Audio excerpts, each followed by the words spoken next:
In this module, we're going to look at methods for determining rates, and we'll also look at gradients. And rates in general are going to be when we take some quantity, like a volume as a function of time, and we take the derivative with respect to time. A gradient will be a derivative with respect to distance. Okay, so ultimately we're going to be taking derivatives of quantities to get some other quantity that we're interested in. And we'll look at two ways of doing this. One will be an analytical method, and this basically involves taking the derivative of a function, much like you would do in calculus class. And we'll also look at numerical methods, largely using finite difference schemes to determine rates and gradients. So to get started, I'd like to take an example from hydrology. And what I'm showing here in this sketch is the cross-section of a well. This thing here in the middle is a well.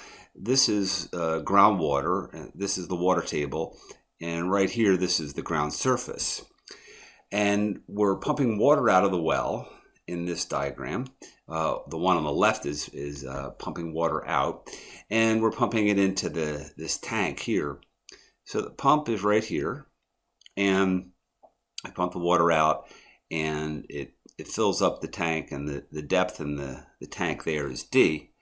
Now, this is a particular configuration for the well where we've got this pump, and then these little triangles here indicate water level sensors, and those water level sensors control the pump.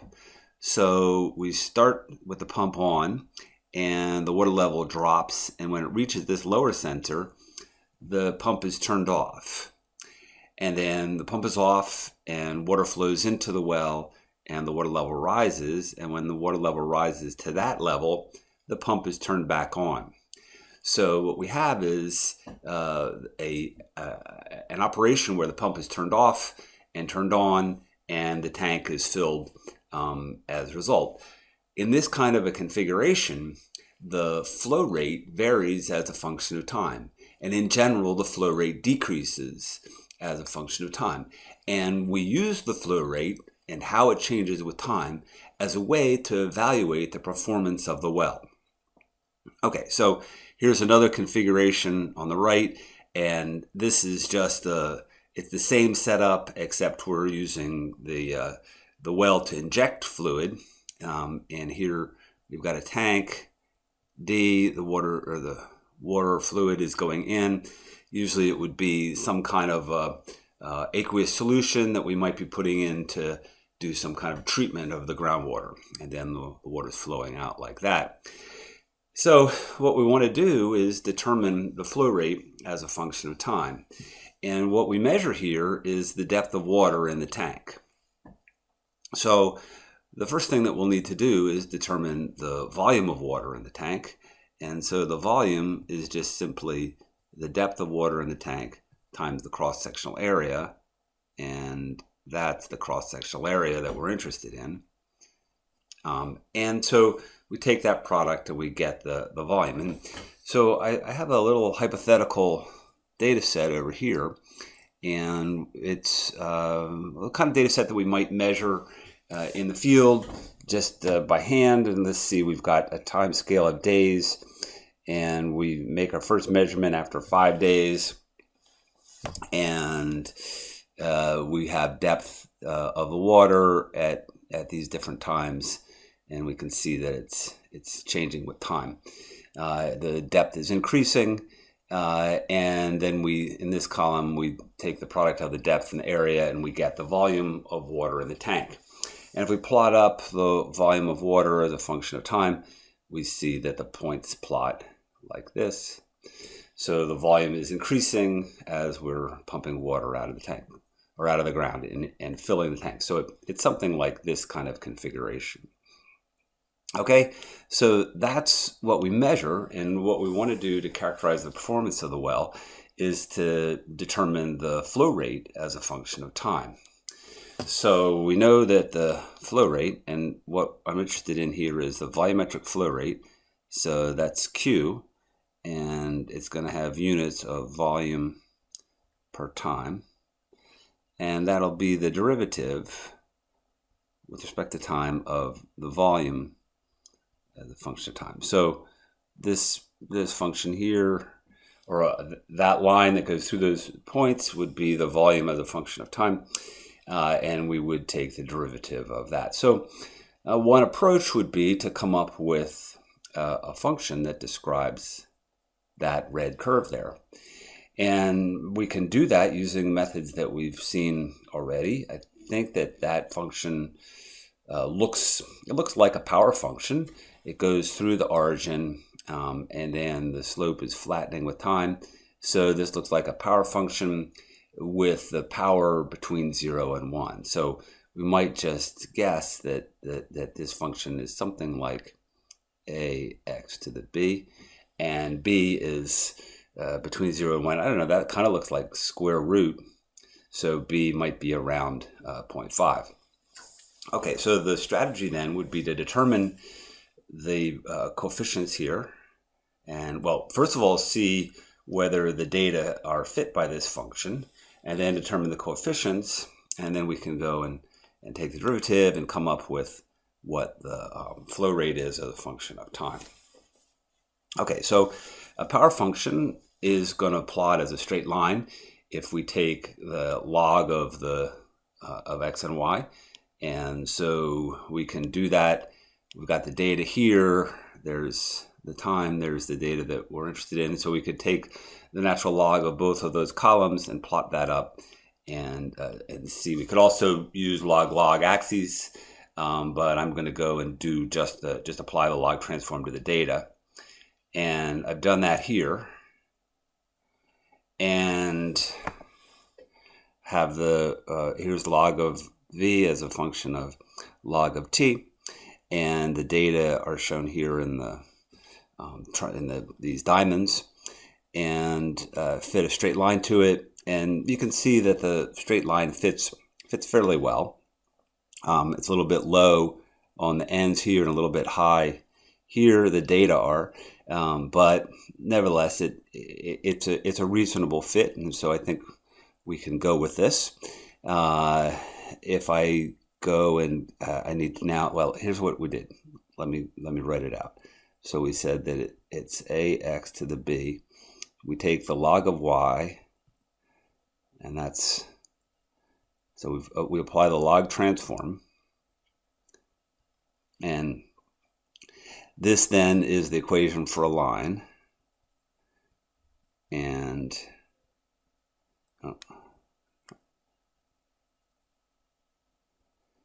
we need to determine the intercept and the slope. So the slope is going to be, well, let's do it like this.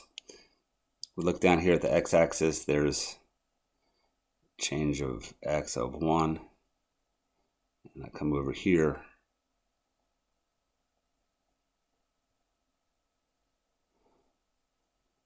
that's the delta y over delta x of 1, and this is about 0.43, and this is 1. So m, the slope, is 0.43. And the intercept, well, I can get the intercept a couple of ways. What I did with this equation here was I fit the line to the data and fit a straight line, and so the intercept is given right there. So that would be one approach, and let's just use that value. And so if we do that, then we see that the intercept is log of a. So a is e to the b, and that equals e to the 5.19, which is about 180. Okay, so that would be one approach. If we didn't have the luxury of having this function here, that I determined with Excel. Then another way to do it would be to determine it like this. We could say that A equals y over x to the b, and we can pick a particular point here. So I'm going to extrapolate that, and so at x of 1.5, that looks like 5.84. So we would substitute in over here at y is 5.84 at x of 1.5, and then we raise that to the 0.43. Okay, so that would be another way to get A if we did not have this this data or this information about the intercept right here. Okay, and let's see, before we're finished here, we need to have some units. So let's say that this also equals B, and that's dimensionless. So that's the exponent.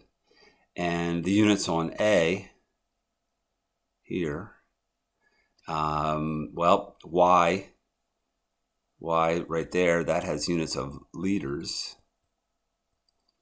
And X has units of days. Remember, because the data were showing us volume as a function of time in liters and days.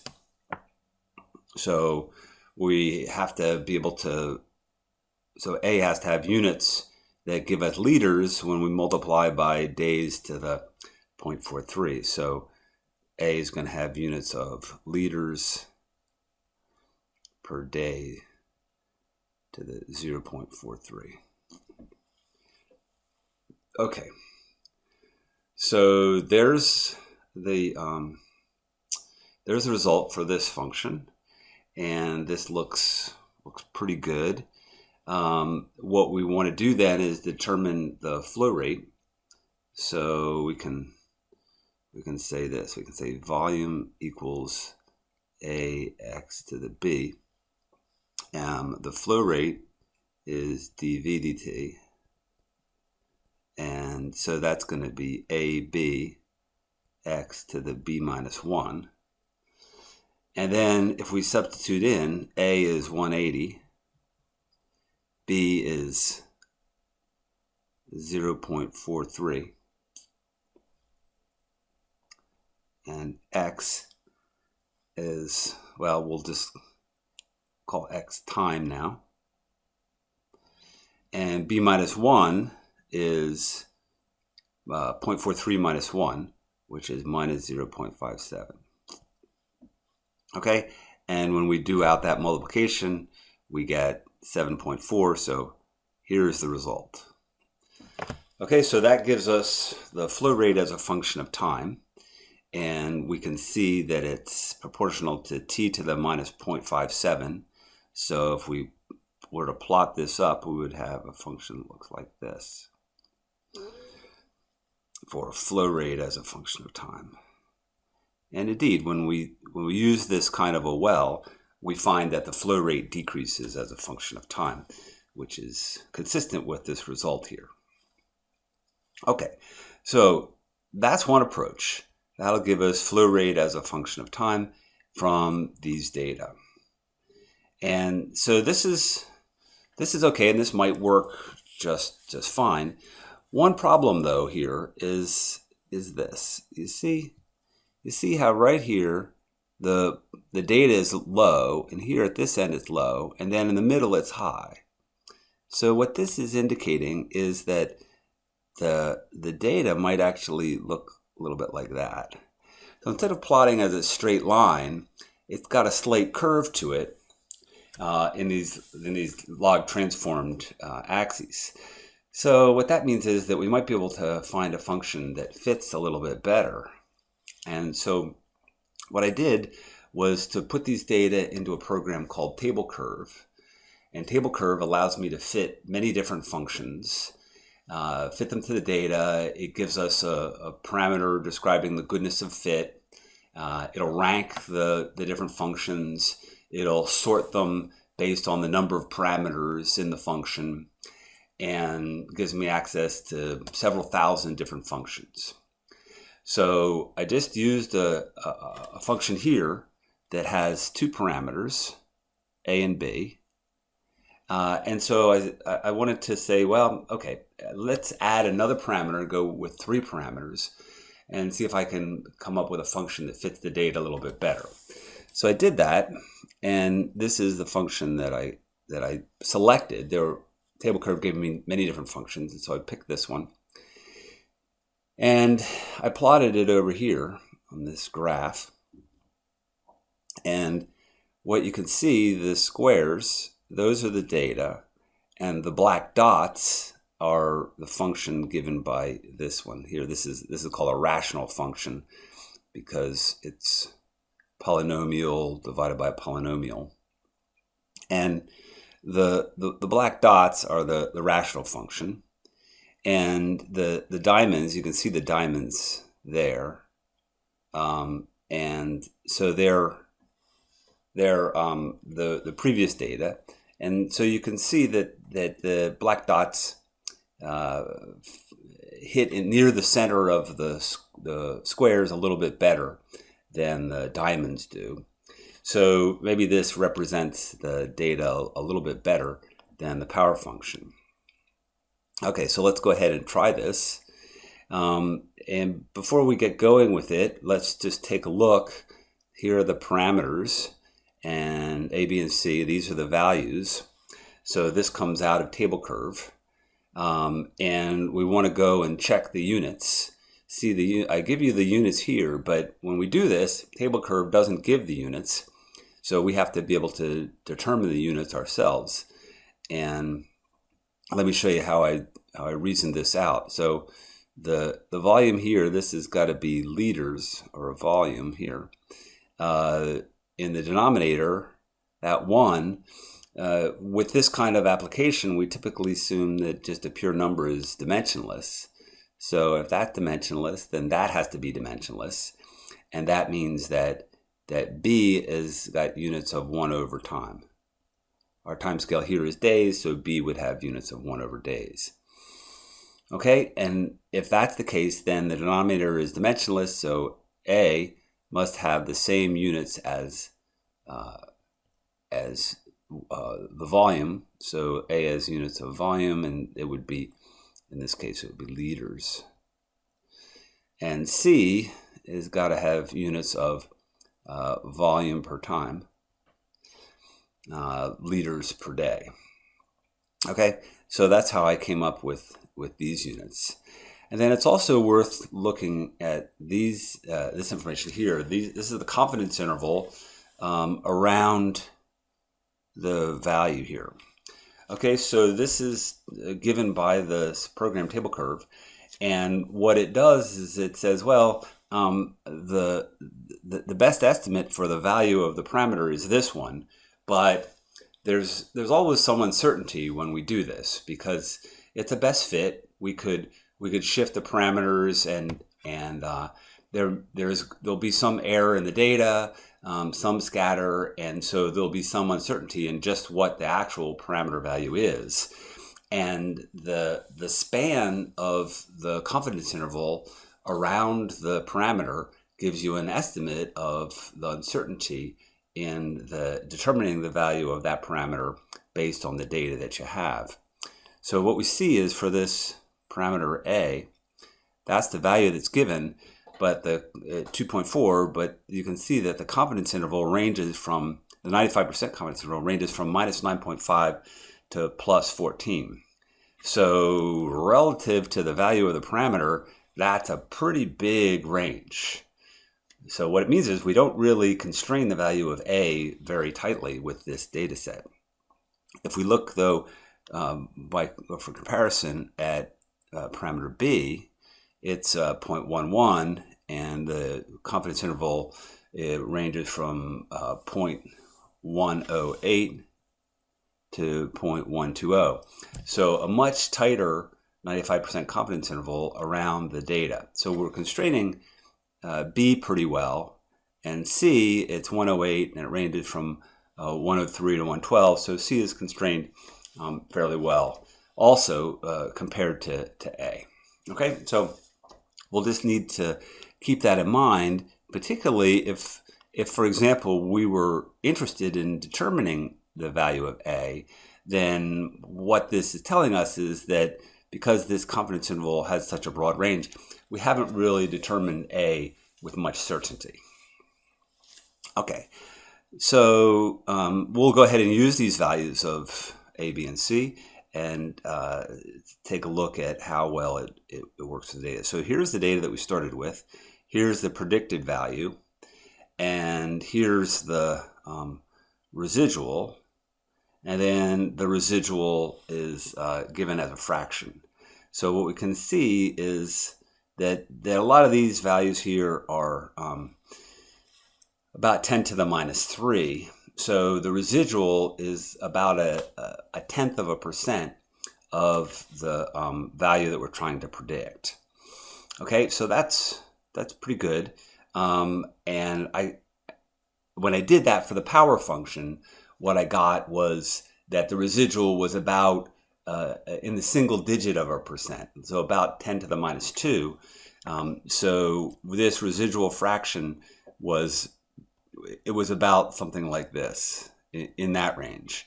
And you can see we've got another 0 here, so the residual is about an order of magnitude smaller in the relative residual. And so that's showing the increase, the benefit that we have by going with this this more complicated function.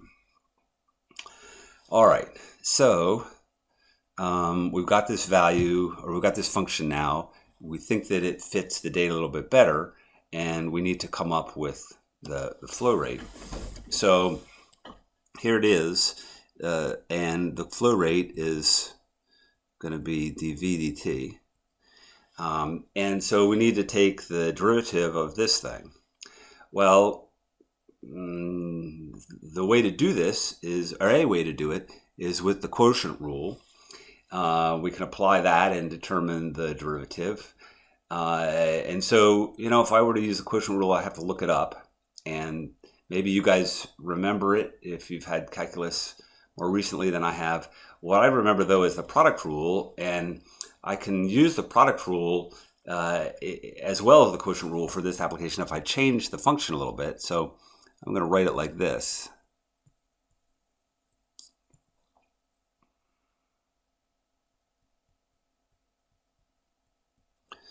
Okay, so there I've written this quotient of the product, and I can use the product rule where I would take the derivative of that times that, and add to it the derivative of this one times that one. Okay, so we'll go ahead and do that.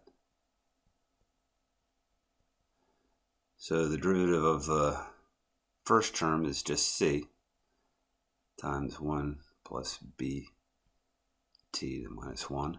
The derivative of the second one is going to be minus 1 plus b t to the minus 2. So it's the derivative of that thing times the derivative of the stuff inside of the parentheses, which is just b, times this stuff over here, which is a plus ct. Okay, so there's the derivative. In order to use this, though, I think that it's going to be a little bit better if we simplify it. So the way to simplify this thing is to change it back into a fraction.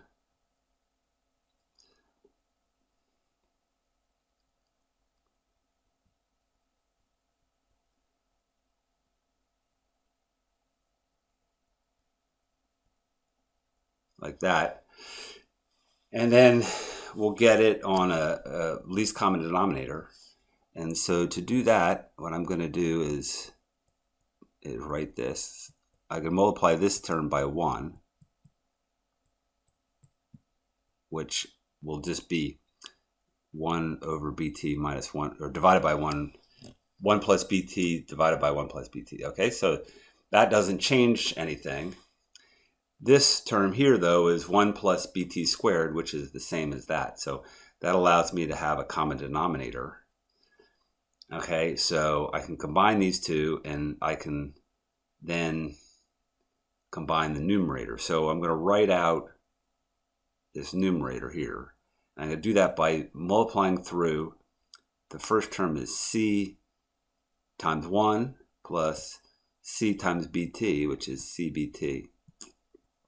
And then over here on the right side, it's minus ba, and then minus bct.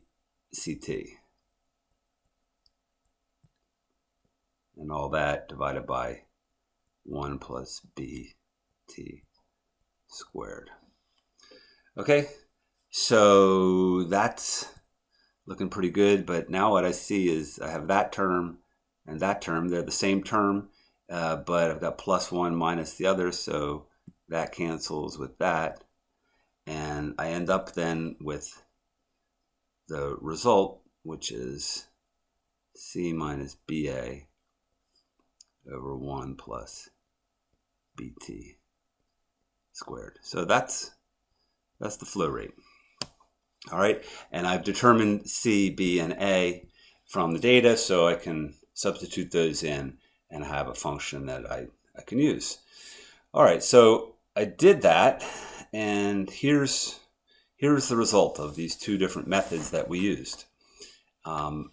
This is the one that we just used, and it's shown here in the triangles.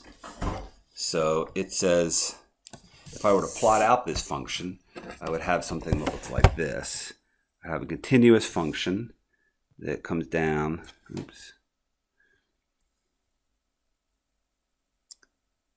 goes like that. And if I were to plot out this function, that's the power function, then I would have something that looks like, well, it's going to go like this. Oops. So let me plot it in blue.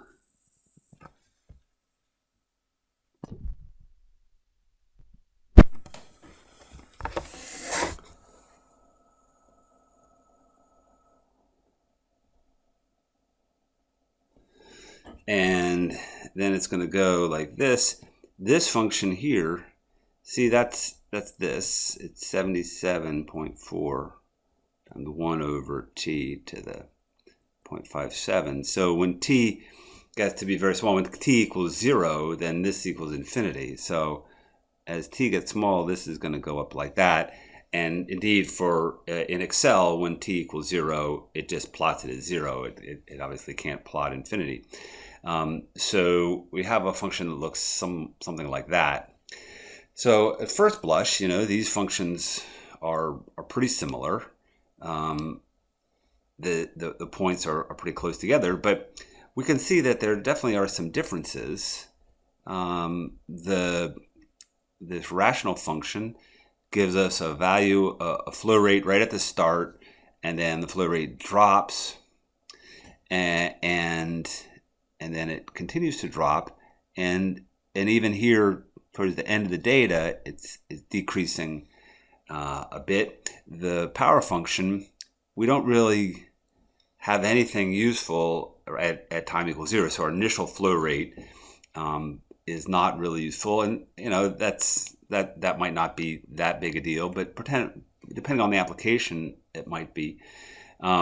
Early time, it's probably not working too well, but then after a few days, it gives results that are pretty close to the rational function. But then see what happens with increasing time. The power function gives this result, and so it's saying here at later times that the flow rate is a bit higher, and that it's dropping less slowly than the rational function. Okay, so that could have implications if we wanted to use this function and extrapolate it to what happens out here at later time.